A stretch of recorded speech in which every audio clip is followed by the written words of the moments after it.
नमस्कार, red alert news में आपका स्वागत है। मैं हूं आपके साथ विवेक। अब रुक करते हैं नरसिंहपुर की तरफ। नरसिंहपुर में अरबों के भूमि घोटाले में अब प्रशासन कटघरे में। जी हां, किसान राजवीर ने तत्कालीन कलेक्टर से लेकर पटवारी तक आरोप लगाए हैं। राजवीर का कहना है कि इस मामले में सभी की मिलीभगत है। नरसिंहपुर जिले के भूमि घोटाले में जो अरबों रुपए का भूमि घोटाला है, इस मामले को संज्ञान में लाने के लिए रेड अलर्ट न्यूज ने प्रमुखता से खबरों को प्रसारित किया था, जिसके बाद क्षेत्रीय विधायक संजय शर्मा ने विधानसभा में 2 बार इस मुद्दे को उठाया था। मामले की गंभीरता को समझते हुए कलेक्टर दीपक सक्सेना ने उक्त मामले पर जांच के आदेश दिए थे और स्वयं भी इसकी जांच में जुट गए थे।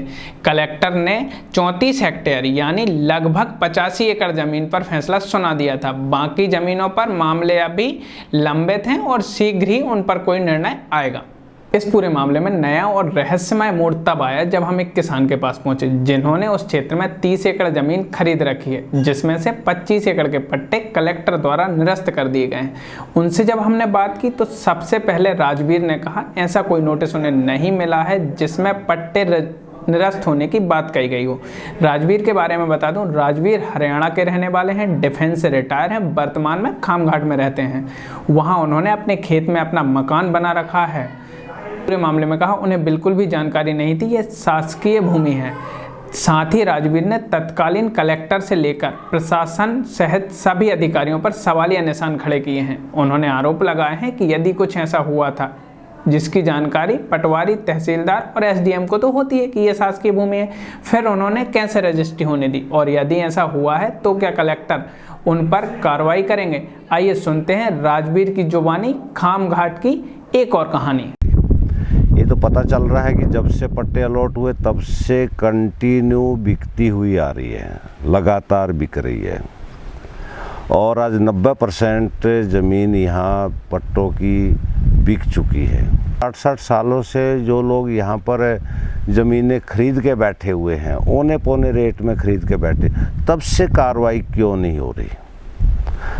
आज क्या बाहर से कोई आदमी आया, उसको तो पता नहीं है ज़मीन सरकारी है, क्योंकि हमने तो रजिस्ट्री की ज़मीन खरीदी है, लेकिन प्रशासन को क्या जानकारी नहीं है कि रजिस्ट्री की है या नहीं है। जब से पट्टे मिले हैं तब से ज़मीन अब बिक्री खरीद हो रही है, तो ऐसा क्यों। ये तो भेदभाव है सरासर। वाला है वो शायद अनजान होगा, देने वाला भी शायद अनजान होगा, लेकिन प्रशासन तो अनजान नहीं था उससे।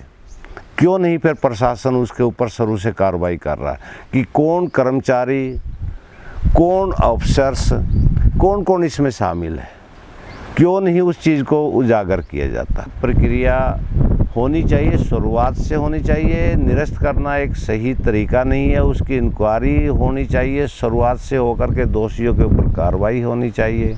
रजिस्ट्री की ज़मीन खरीदना कोई दोष नहीं है। अब पीछे क्यों रजिस्ट्री करवाई सरकारी की, वो तो अब प्रशासन जाने, अधिकारी लोग जाने, कर्मचारी लोग जाने। तो उसमें अभी जो मौजूद आदमी है और स्पेशली खासकर जो बाहर से आकर के जिसको जानकारी नहीं, वो दोषी नहीं है। यदि उसको पता नहीं है या उस पर कहीं लिखा है कि भैया ये सरकारी है, तो वो नहीं खरीदेगा।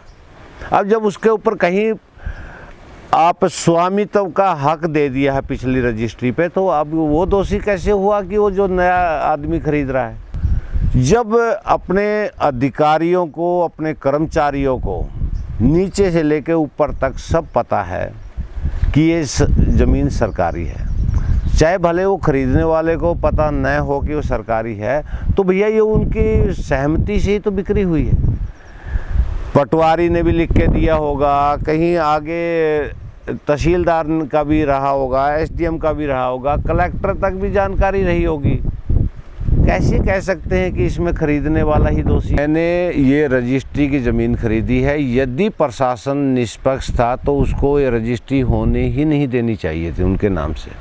राजवीर ने पूरे जिला प्रशासन को कटघरे में लाकर खड़ा कर दिया है। तत्कालीन कलेक्टर से लेकर पटवारी तक आरोप लगाए हैं। अब आगे देखना होगा राजवीर के आरोपों को लेकर वर्तमान कलेक्टर दीपक सक्सेना क्या निर्णय लेते हैं। क्या दोषी अधिकारियों पर कार्रवाई होगी या फिर केवल वर्तमान में जमीन पर काबिज लोगों पर कार्रवाई की जाएगी।